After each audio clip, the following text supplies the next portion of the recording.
এই যে তাড়াতাড়ি এইদিকে আসুন। আজকে শেখাবো বাড়িতে কিভাবে আপনারা অ্যান্টিবায়োটিক বানাবেন।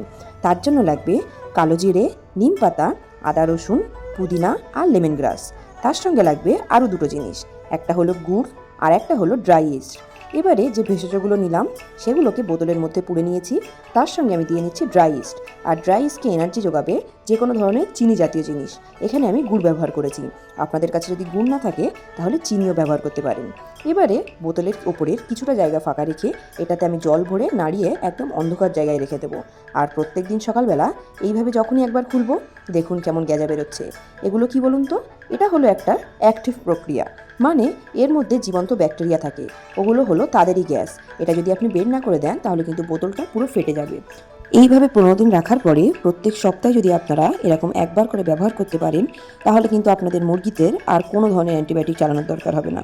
বিগত 5 বছর ধরে আমি কিন্তু আমার ফার্মে কোনো ধরনের অ্যান্টিবায়োটিক চালাইনি। আরে ঠিক আছে ঠিক আছে, থ্যাংক ইউ পরে বলবেন। যেটা শেখালাম সেটা আগে বানান।